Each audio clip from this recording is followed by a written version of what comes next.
What if the legends, the whispers around campfires, those ancient tales, what if they're more real than we've ever dared to imagine? Hmm. What if creatures we've kind of pushed into folklore are not only out there, but living lives surprisingly close to ours? Mm-hmm. Maybe even hiding in plain sight. It's a provocative thought, definitely. Today, we're taking a deep dive into an extraordinary collection of firsthand accounts. We've got access to this stack of really compelling narratives. Yeah, these are from people who claim to have encountered Sasquatch or Bigfoot, and even the more elusive Dogman. And these are just like quick glimpses in the dark. Many involve prolonged observations, really strange interactions. Right, and even things that some might interpret as attempts at communication. It really blurs the lines, doesn't it, between, cryptid and something sentient. Absolutely. So our mission today is to really unpack these diverse sources. We've got everything from a mother and daughter's repeated encounters. Almost deliberate encounters, it sounds like. Exactly. To a Boy Scout's genuinely terrifying experience deep in the wilderness, and even these stranger tales of, well, possible assimilation into human society. Assimilation. Wow. Yeah. We'll try to extract the most important insights, look for common threads, explore the implications. And try to understand not just what happened, but what it all means for how we understand these creatures and maybe ourselves. Precisely. So whether you're a seasoned cryptid enthusiast, someone who follows every report, or maybe just someone who enjoys a good mystery. Someone who likes pushing the boundaries of conventional thought. Right. Prepare for some aha moments, I think, and some genuinely surprising facts. We'll guide you through these stories. Keeping it accessible, but thorough. Yeah, we want to challenge assumptions, maybe make you look twice at that shadow in the woods, or perhaps that unusually tall person at the grocery store. Let's start there. Okay, let's unpack this with some really fascinating early encounters. These immediately highlight the sheer variety in how these creatures are described. Forget a single image. Our sources paint a much more complex picture right from the start, starting with one that's, well, pretty unusual. It really is striking how quickly that traditional Bigfoot image, the big, brown, hairy figure, gets challenged in these reports. Totally. We begin with this mother and daughter driving home on a snowy night, River Road, and the creature they see.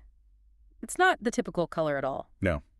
Describe it. They said it was imposing, about 8 feet tall, covered in snow, but specifically silver with white highlights. Silver. Not brown, not black, but silver. Exactly. It's not just a slight variation. It fundamentally broadens the potential appearance. It moves beyond that common image. Forces you to consider a wider spectrum, maybe based on environment, or just natural variation. Could be either. Yeah. Or something else entirely, a silver Sasquatch. That alone challenges decades of popular imagery. The mother, you can tell she's still astonished. Yeah. She explicitly stated it was around 8 feet tall and was covered in snow. This one was silver with highlights of white from the snow. Okay, so the color is striking. But what about the behavior? You said it wasn't just a quick glimpse. Right, and this is what really grabbed my attention. It wasn't a startled animal that just bolted. They saw it twice. Twice. On consecutive nights, just standing there watching them as they drove by. Watching them. What does that suggest to you? That repeated, prolonged observation. Well, the deliberate visibility is incredibly telling. This wasn't just a chance encounter where it was caught off guard. It sounds almost like it was presenting itself, letting itself be seen. That's exactly the feeling. It signals a level of awareness, maybe even curiosity, that goes beyond what you'd expect from a typical wild animal. The mother felt that, didn't she? Like it was letting them get a good look. Yeah, she said it was like it was letting us get a real good look, so there was no way it was our imagination. That's a profound insight. So what was the intention then? Why let itself be seen so clearly, twice, and looking so unusual? That's the million-dollar question, isn't it? Is it a calculated display, gauging human reaction, or maybe even some kind of subtle nonverbal communication? It moves beyond mere curiosity to, perhaps, a clear intent to be acknowledged. Okay, so from silver. Let's talk about other descriptions. They vary quite a bit, right? Even in terms of movement. Massively. From silver to black, 4 legs to 2. The descriptions broaden constantly. Tell me about the 4 legs to 2. That's not typical Bigfoot imagery. No, it isn't. This comes from a story about a young boy hiking in the mountains. He's on a two-way radio, absolutely frantic. Understandable. He's recording something bigger than a bear, covered in black hair. And here's the kicker. Yeah. He says it was initially on all fours, but then, crucially, it stood up and switched to two legs and came after me. Whoa, okay, the flexibility, that's different. Very different, and it wasn't an isolated incident for him.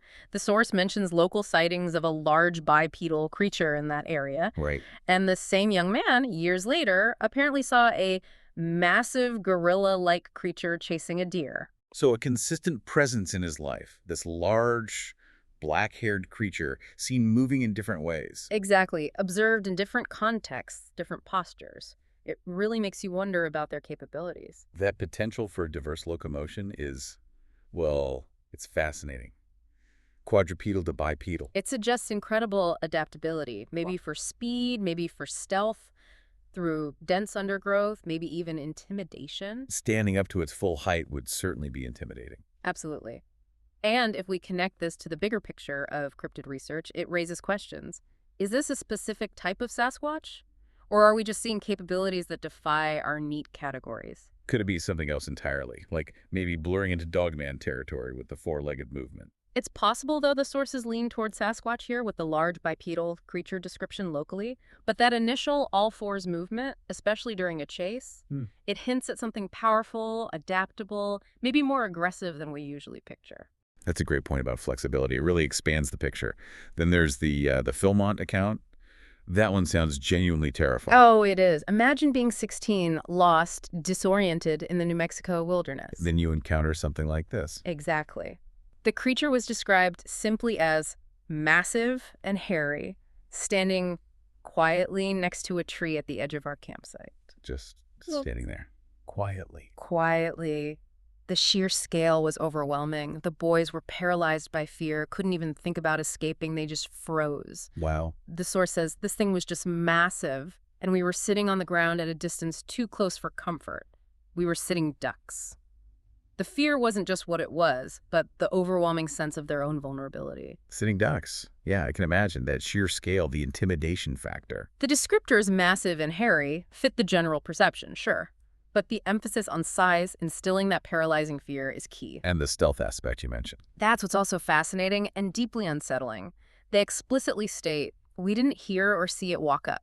For something described as massive. To approach a campsite silently, it speaks volumes about its capabilities, evasion, concealment, a mastery of its environment that goes beyond known large animals. It hints at an almost, well, supernatural ability to move without detection. Turning a huge creature into an unseen presence. Precisely. And beyond just appearance, these accounts often highlight this incredible ability to stay hidden or, like you said, blend in. This is where it gets really interesting, maybe even a bit weird. How do creatures this large evade detection so consistently, especially now with everyone having cameras, drones? Right. Our sources offer some truly perplexing possibilities, things that really challenge our understanding of the natural world. Like the morphing Sasquatch. Exactly. Tell us about that one, Dana Josiah sighting. Yeah, this one is absolutely mind-bending. It almost defies scientific explanation. They saw a reddish-brown-haired Sasquatch running down a ridge towards them. Okay, typical enough description so far. But then the key detail. It morphed into a tree blending into the rest of the hillside. Morphed into a tree. That's the description. Not just camouflage, but a fundamental alteration of form. It completely challenges our understanding of biology, physics, everything. So what could that possibly be? A defense mechanism? Some kind of active, instantaneous camouflage we can't comprehend? Or something else entirely, manipulating light. Perception. Maybe even something interdimensional. The idea of a creature literally becoming a tree, it pushes the boundaries of known reality. The quote is stark. 1 second it was standing there, and the next instant it was a small pine tree. Wow. It forces you to reevaluate everything. If they can genuinely do this instant blending, how many are we simply not seeing? Because they're actively choosing not to be seen. Well, effectively invisible. Right. And this kind of immediate disappearance isn't unique in these accounts.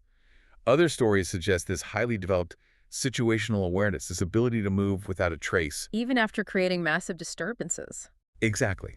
Like the Philmont story again. We didn't hear or see it walk up, and when it left, it simply turned around and walked deeper into the forest. Silently.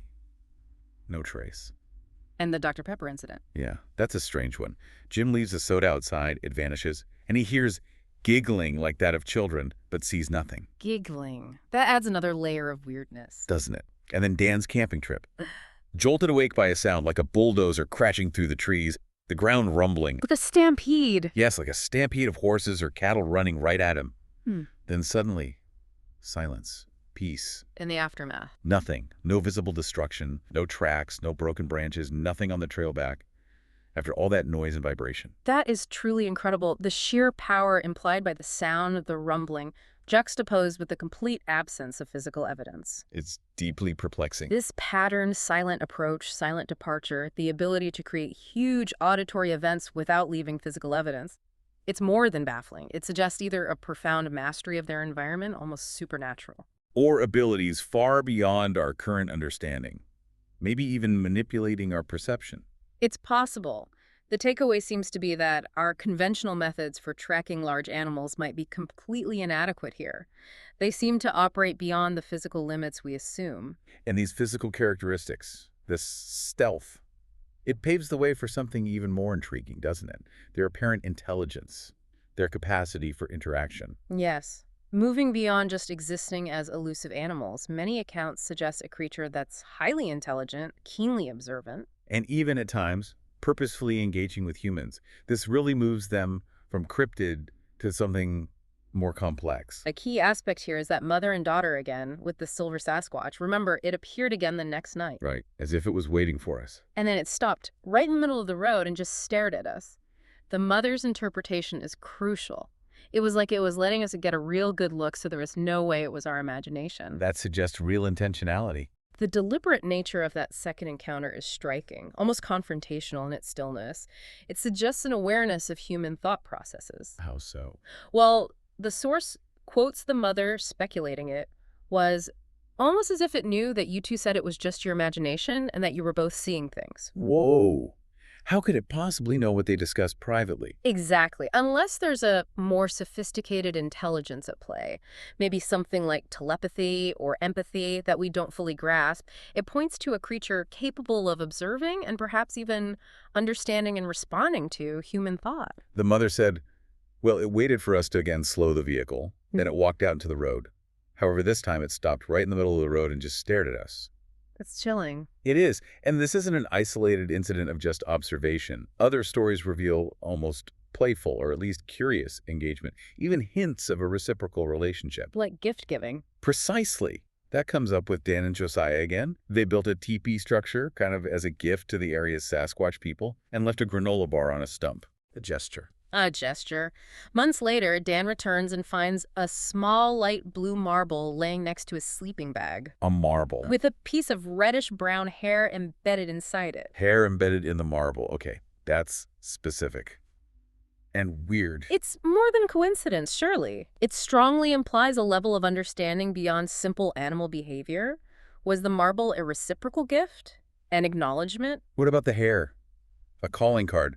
Proof it accepted the gift. Or maybe a form of direct nonverbal communication. It suggests social cognition, maybe even cultural practices mirroring our own traditions. Dan himself asked, was it a gift from that Sasquatch?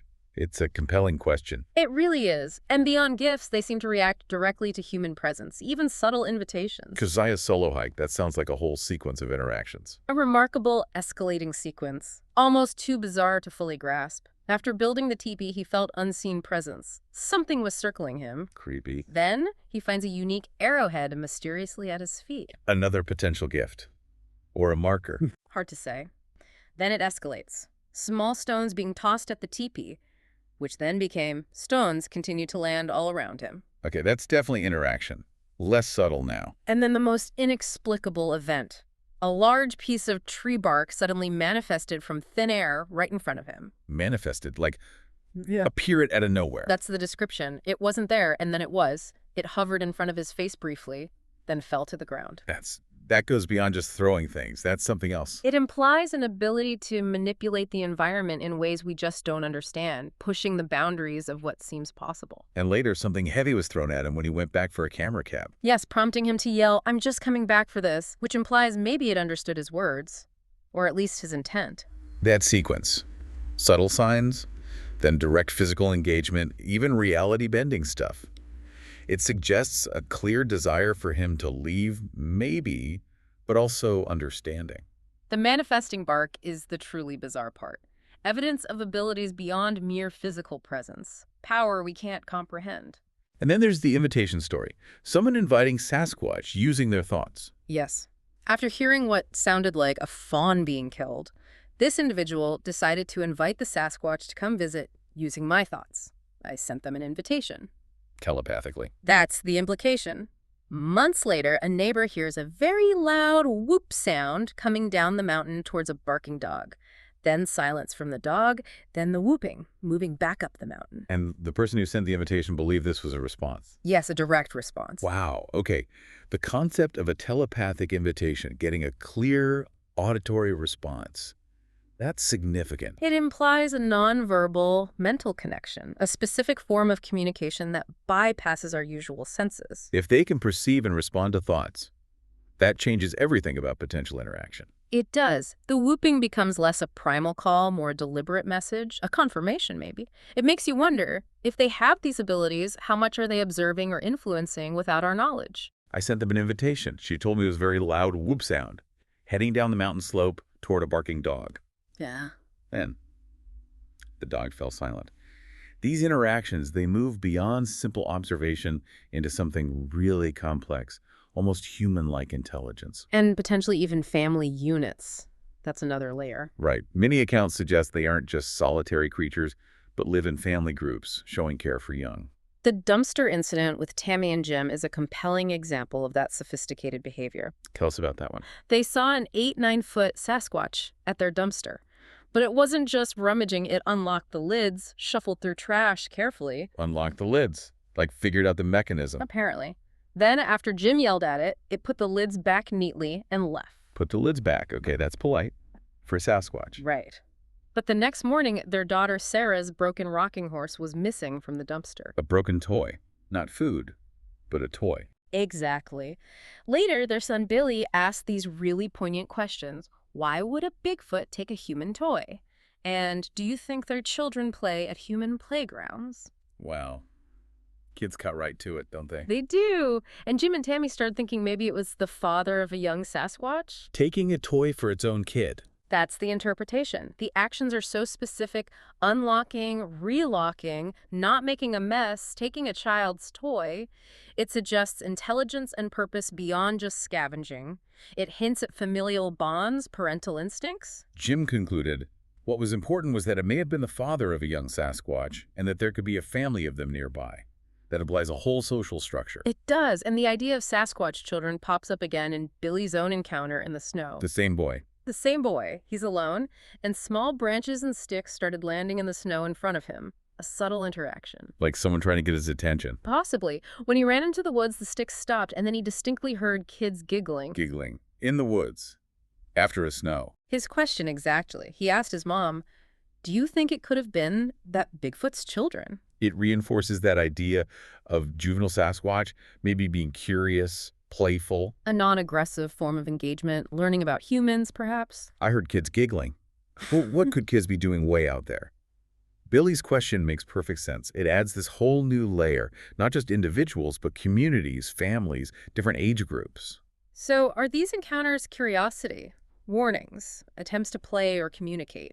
The range of behaviors challenges us to reconsider their very nature, and it even leads to pondering how they might exist not just out there, but much closer. What's fascinating is how these accounts, taken together, challenge that simple wild beast narrative. Completely. The diversity, behavior observation, gift-giving, maybe telepathy, family care, paints a picture of highly adaptable, intelligent beings with complex social lives. And this is where the deep dive really veers into, well, uncharted territory. Challenging the idea of Bigfoot as just a beast. What if they're far more sophisticated, maybe even capable of blending into our society? That's a huge leap. It is. But listen to this account.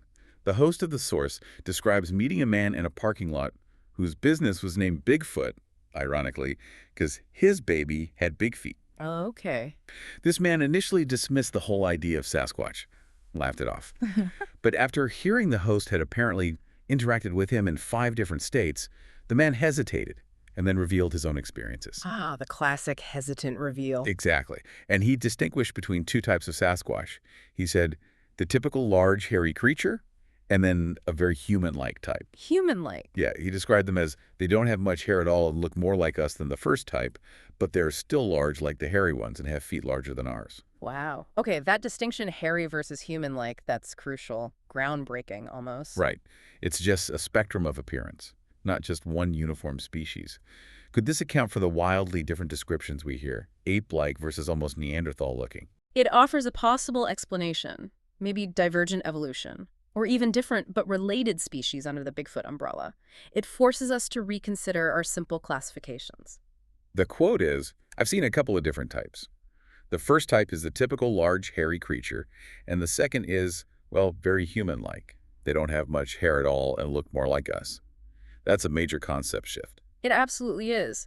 And the story gets even more astounding when this man talks about a coworker. This is where that assimilation hypothesis gets really concrete and unsettling. Go on. The man described working with someone who was really big, almost 8 foot tall, massive muscular body, and more body hair than normal. Okay, unusually large and hairy guy. This coworker claimed to be from Alamosa, Colorado, which, the source notes, is an area with a long history of Bigfoot sightings.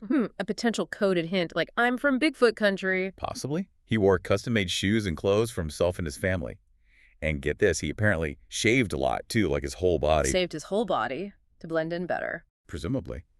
But the most astonishing detail was his strength. He apparently picked up a large tree log, How large? weighing about 5 tons. He wrapped his arms around the end and lifted it up to his waist with ease. 5 tons, lifted with ease. Okay, that's beyond human capability. Like way beyond.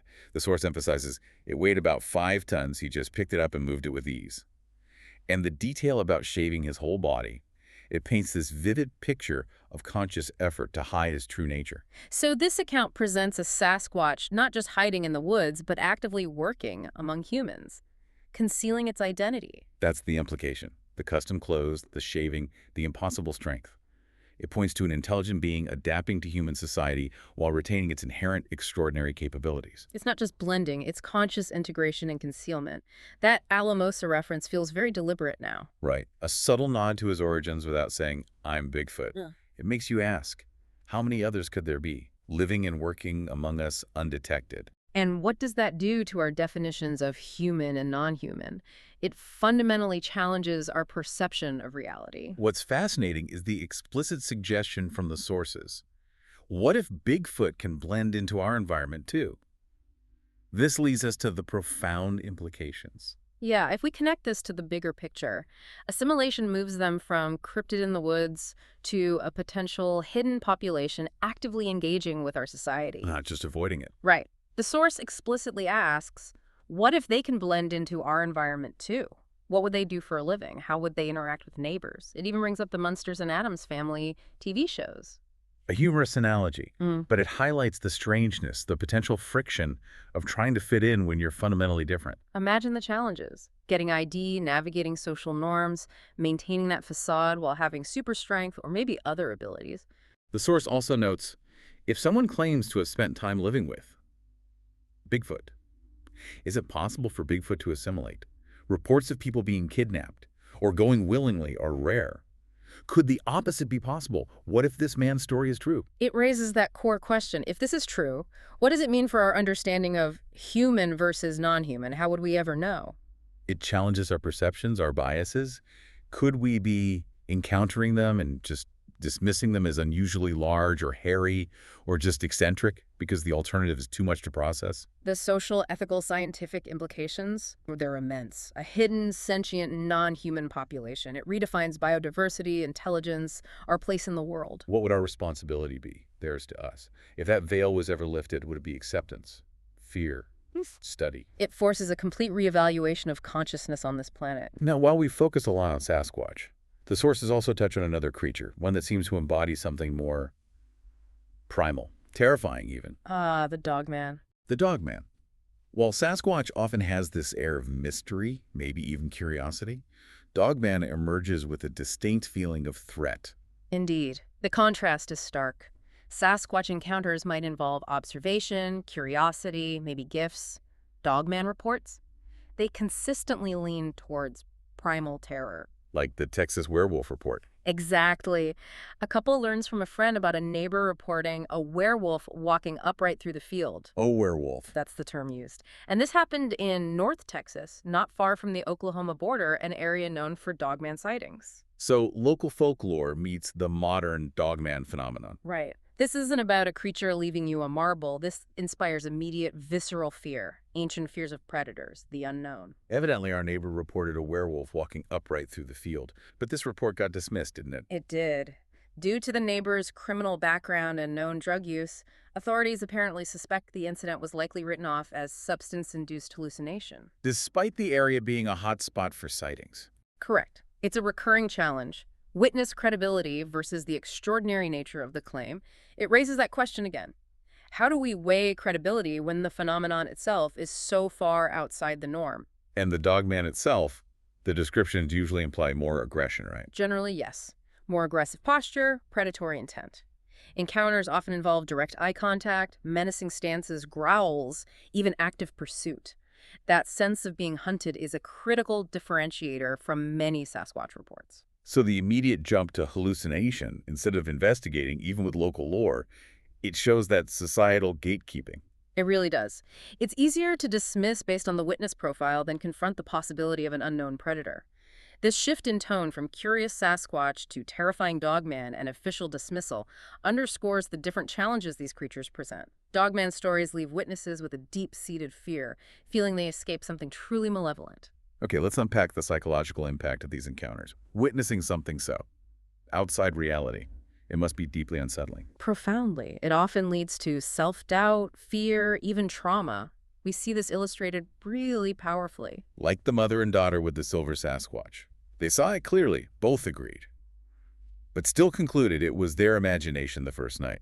It's that cognitive dissonance, trying to rationalize the unexplainable, fit it into a familiar box rather than accept something so outlandish. And the Philmont Boy Scout. 12 years later, he still hadn't shared the story. He said the experience has been, for the most part, forgotten or maybe replaced. The confusion and fear, compounded with being lost, made us want to repress what happened. Repression is a coping mechanism. Exactly. And remember, the man in the parking lot initially dismissed the idea, then hesitated hugely to share his own story. It shows that deep personal struggle, the psychological burden. So the common response is rationalize, dismiss, or if that fails, repress it because it's too distressing, or you fear ridicule. Which makes you wonder, doesn't it? How many similar experiences go untold, buried, denying us a fuller picture? Neither of us slept a wink. The experience has been, for the most part, forgotten or maybe replaced. Yeah. And the trauma isn't just the fear, it's the challenge to your whole worldview.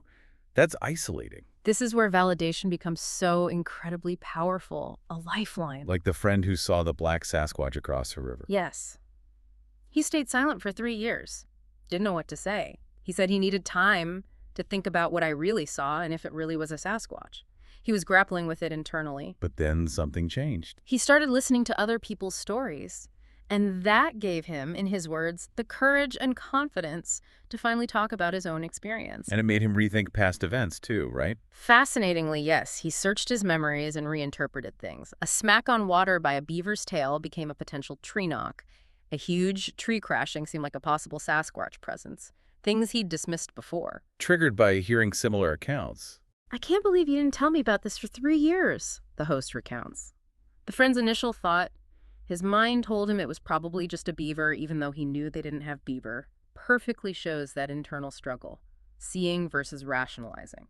So validation from shared experiences helps process the trauma, reframe memories. And build a new, albeit uncomfortable understanding. It really suggests many more people might have had encounters but lack the framework or social validation to interpret them that way. There could be this huge reservoir of untold experiences. That phenomenon of retrospective reevaluation, it hints at a hidden layer of encounters. Collective storytelling helps make sense of these deeply unsettling solitary moments. Exactly. But this shared experience isn't just personal processing. It runs straight into societal skepticism. Which is often the biggest hurdle. The Texas werewolf report written off as hallucination. Because of the witness's background, convenient dismissal. And the restaurant owner who didn't believe a word I said until another customer independently confirmed a rock-throwing incident in the same town. That need for independent corroboration is huge when claims are so extraordinary. It highlights that societal gatekeeping, personal credibility, the lack of irrefutable proof. Yeah. It leads to dismissal. Think about the camper whose trailer was violently rocked. His only proof. Very large 17-inch footprints in the wet soil. Compelling for him. But easily dismissed by a cynical public. Scientifically insufficient. There's this profound disconnect, isn't there, between the intense personal impact, the terror, the psychological upheaval, and that incredibly high barrier of proof needed for public acceptance. He packed up and hauled his butt back down the mountain, terrified, but with only footprints to confirm his own sanity. It raises that question. In our world, saturated with information, how do we distinguish genuine experience from imagination? What proof would actually convince society of something so anomalous? These encounters leave a lasting mark, changing perspectives, forcing people to reconsider their world, whether society believes them or not. So wrapping this up, what's truly fascinating is how these diverse accounts, despite their individual strangeness, they weave together this tapestry, consistent themes, yet incredible variety. Yeah, we've seen Sasquatch described from silver to black, gorilla-like to surprisingly human-like. We've explored that incredible stealth, the seeming ability to just disappear. Their curious, often intelligent interactions, staring, leaving gifts, maybe even telepathy. And the psychological impact. Years of silence, self-doubt, needing validation. And we touched on the Dogman, that distinct, more terrifying presence, contrasting with the enigmatic Sasquatch. So what does this all mean for you, the listener? These aren't just spooky stories. They're invitations, really. Invitations to consider a world potentially far more complex, more mysterious, more populated than we currently understand. They challenge our assumptions about nature, biology, intelligence, the creatures sharing this planet with us. The possibility of intelligent, sentient beings, living hidden lives, interacting in ways we barely grasp, maybe even assimilating. It's a truly provocative thought. It shifts them from myth towards potential reality. Which leads to a final important question, doesn't it? If these creatures, Sasquatch, Dogman, maybe others, are as intelligent, elusive, powerful as these accounts suggest. And some might even be blending into our communities. What responsibility do we have? To observe, to listen, to try and genuinely understand, rather than just dismiss out of hand? And maybe more acutely, if they can observe us so closely, perhaps influencing our perceptions. Yeah. Are they just waiting for us to catch up to their reality? Or are they actively choosing the depth, the timing of their reveal to humanity? Keep your eyes and minds open. Perhaps, just perhaps, you'll start to see the world and maybe that shadow in the corner of your eye in a whole new way. Thank you for taking this deep dive with us.